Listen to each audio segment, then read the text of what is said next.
It is just after 1:22 in the morning Eastern Time, and this is the biggest call of the night. Decision Desk HQ can now project that former President Donald Trump will be our next president, the 47th president of the United States. DDHQ projects Trump will win the Commonwealth of Pennsylvania. Having just predicted that he will win Alaska, that will put him at 270, and that will win the Electoral College. The former president is expected to take the stage at any moment. When he does, we'll listen in. Let's bring in Chris Stirewalt.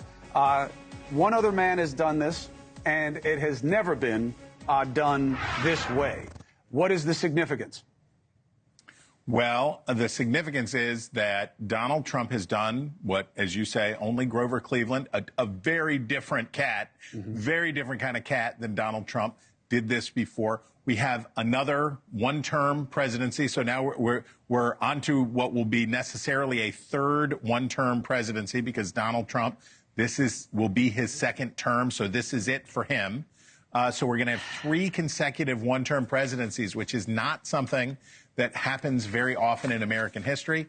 It is a turbulent period, obviously, in American history where we have these narrow majorities back and forth. So let's say with Pennsylvania in his creel and he gets everything else, his best case scenario for tonight, 300 and looks like about 313 electoral votes is where he ends up, which is better, six better than he did the first time, but again, narrow, right? Then we're still narrow in terms of how big this mandate is. And I want to congratulate Republicans, and they should take this moment to celebrate. They should feel very good about what they did. But then, 10 seconds after that, Republicans should look at the other side of the ledger and remember, this is not a blowout. This is not a big win. It's bigger than they thought. And they should remember that as they're celebrating, Democrats are mourning. Democrats are suffering. And they're feeling this pain. And you alluded to it earlier, and I thought it was so good and so correct, which is this is a moment for patriotic grace for Republicans. Take the win, enjoy today, enjoy tomorrow, live it up. But then think about how you felt if you're a Republican. Think about how you felt 4 years ago.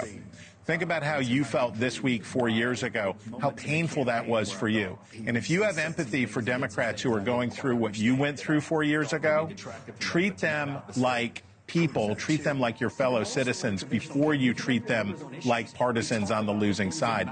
That's the kind of patriotic grace that we're going to need to try to bring this country together. Hey, thanks for watching. Go to joinnn.com to find News Nation on your screen. And don't forget, click the red subscribe button below to get more of News Nation's fact-driven, unbiased coverage.